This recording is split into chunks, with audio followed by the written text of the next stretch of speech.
up, guys? So I've gotten enough questions about how to properly do a ritual for those that are curious, that are new to Hellenism, and I decided to make this video to show you how I do it. This is a guideline, not a gospel, so you can continue doing it your way and the way you feel comfortable with. I started off just praying and then eventually I studied and adapted more of the traditional elements into how I pray. Again, this is not to be a gospel, but just a guideline so you can see an idea of how I, in particular, would perform rituals and prayers to the gods. And I hope you guys get some information that are starting on Hellenism, that had questions about how to dispose of offerings, how to give offerings, how to raise your hands or lower your hands, or what do you even do with your hands when you pray. I hope this video will answer some of your questions. And again, this is for those that are just starting. And I hope you guys find it very informative and interesting. Anyway, hope you guys. All right, so first things first is that we have a thing called miasma in Hellenism, or it's basically just pollutions that we pick up by living daily life. And we usually want to wash that away before we pray to the gods. So it's a very simple thing to do. So basically you just want to wash your hands before you pray. That's the basics of it. But if you want to get more fancy, if you will, you can use salt water. Now that's literal salt water. Some people can go, if you live next to the ocean, you can wash your hands in the ocean or the sea, and that works just as well. But for those of us that don't live near an ocean, you can go and actually get salt, or even sea salt, as you see here. As you see, just regular grocery store salt. And what you do is that you're going to pour salt into water and then wash your hands with that water, and that becomes your what we call kernips. So that's what I'm going to do. I'm going to take some salt, and you just open it up and just pour it in there, just a little bit, just like that. And then you can cleanse yourself, and as you wash your hands, what I like to do is I like to pour that water on my hands and visualize in my mind, the dirt, spiritual dirt, if you will, coming off. Now, if you want to get even more technical, what some people like to do and recommend is that salt water and also a bay leaf or any kind of leaf you set on fire and then you drop in here, which is what I'll do next. Just like that. So I can't show you actually lighting it since I only have two hands. But I use a lighter and I just lit the bay leaf and you drop it in there. So that's what makes purified water, or kernips. So that's it. So you know you're going to just rinse your hands and you can say a prayer. A lot of people have specific prayers that they like to pray. I just usually do one off the top of my head that works just as well. I usually just bless the water and say, "May Apollon, the god of light and purity, bless this water, and may Poseidon bless it as well, that I may honor and worship the gods." And now I'm going to wash my hands with it. Just so you guys know, another tip, I'll show a demonstration without it, is that I don't dip my hands in the water. I just pour it over each hand like that. All right, so the goddess I want to pray to today is Athena. So with that said, I want to recommend 3 books that you can get. So these would be the 3 I'd recommend if you buy 3 books, just because it gives you a basic structure of rituals of how to pray. This one gives a ton of tips on that, but also what I like about this book right here, Hellenic Polytheism Household Worship, is that it also gives what they recommend as offerings to particular gods. And to see a more in-depth idea of what I'm talking about, I actually did a review on this channel of this book, and I talk more about that kind of thing. But I'm just going to flip to a page, and you'll see that in this book, they actually have, like Poseidon, for example, in the offerings for Poseidon, for when you want to, if you want to worship Poseidon and give offerings to Poseidon, they tell very interesting things. Like for Pan, it tells offerings would be pine. If the color green in sacred plants would be the pine and reeds. So that could go on your altar, or that gives you an idea of the kind of incense that you would use. So that's definitely why I'd recommend this book.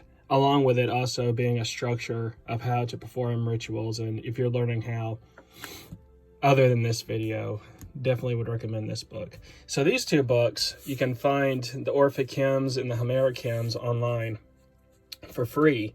But if you'd like to have an actual book form, these are the two I'd recommend. These are the Hellenic hymnals, is what I like to say, because they are actual prayers to the gods. And the two that I always use in all of my videos, if I ever do a Homeric hymn or Orphic hymn, it is from these two books. So this book is the Homeric hymns by Charles Bower. Oh, great. I like that name. Bower or Bauer. I'm not sure how you pronounce his name, but this is a really good modern translation, so you don't have to worry about thee and thine and thou and all that stuff you'd find in more the traditional older ones, because it's more contemporary and modern. Even though I think this book was actually written in like the 50s or something like that, but it uses modern English. So it makes it, especially if you're learning and you don't want to worry about pronunciations of certain things, it uses modern words. And as you see, to the hymns, it gives the Homeric hymns and what page they're on. And it's the same way over here. The Orphic hymns by Patrick Dunn, someone I know online personally, which a really, really nice guy. But this, I love his translation of the hymns. So what's cool about this book, super fast, is that it gives you a index of where the hymns are and the prayers, but it also on the side of them, it gives you the literal Greek as well. So that's pretty cool. So it works the same way. They're just different prayers. But check out the Orphic hymns and the Homeric hymns. They're, like I said, they're free online. And I use both, one of each to a deity I'm praying to, or maybe one I feel more drawn to. Anyway, guys, just some suggestions on books when it comes to rituals. So in Hellenic tradition, Goddess Hestia has the honor of getting the first prayers and offerings. And this is Goddess Hestia, the goddess of the home and family. And so what you do is that all you need, you don't even have statues for any of these, you don't need them. You can not actually use a candle, because the candle represents Hestia. And I am going to light the candle. And so you can keep the candle burning. Once you light it, you can keep it burning until the end of your prayers to all the gods, because she gets first prayers and last prayers. Or you can, if you're home, you can leave the candle burning all day. Just be sure to blow it out when you go to bed or when you leave the house, and then you can relight it again. So you light the candle, and I'm going to do the Orphic hymn to Hestia. And then what I traditionally do, it's not tradition, but what I personally like to do is offer lavender incense to Hestia, because I've read in the past, and I've heard a long time ago, that one of the incenses that Hestia was offered was lavender. So I like to offer that to Hestia.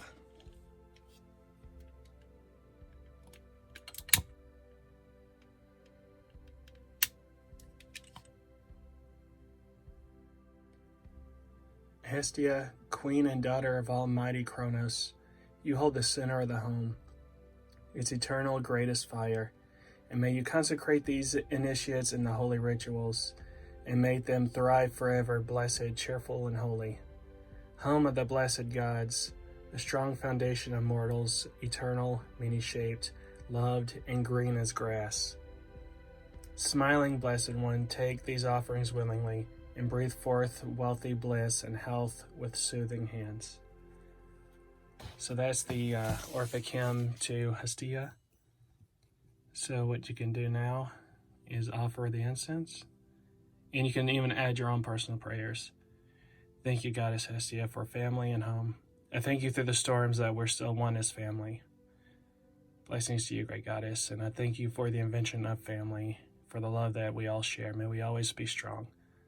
Hail and blessings to you, great Goddess, and to you I give my first offerings and prayers. So like that. So that's just a off the top of my head prayer I do from the heart. That's what the gods love more than anything, is prayers from the heart.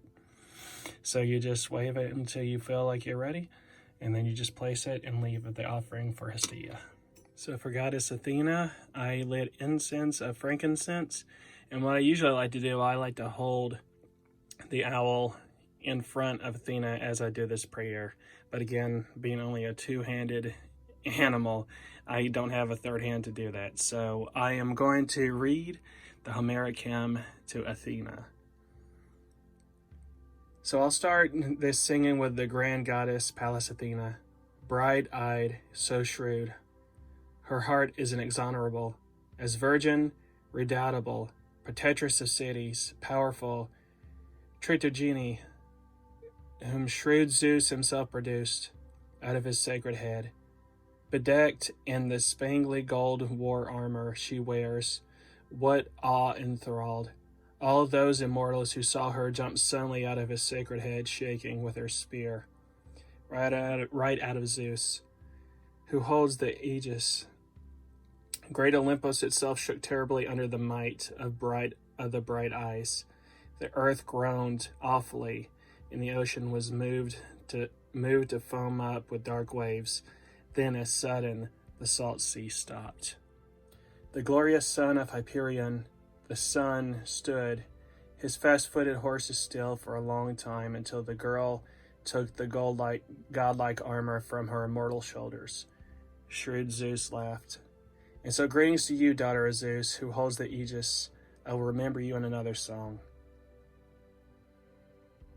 And I'll start this singing with the protectress of cities, that terrible Pallas Athena, who with Ares takes care of the work of war, the destruction of cities, and the shouts of war. She who watches out for the army when it's coming and it's going. Greetings, goddess. Bring me good luck and happiness. Great Goddess Athena, I thank you for the protection of families in our country. Goddess, I pray that we also make the right decisions in wars. Thank you for protections of soldiers in our lives. Hail to you, great Goddess, and may we always make the wise decisions of life. So once again, that last prayer was just for me personally, so that's awesome, and definitely you can do. All right, so once we are done with our prayers, our last prayers are going to go to Hestia. So before we actually finish our prayers, what we're going to do is just meditate and honor the gods. You just sit and contemplate, or you continue praying.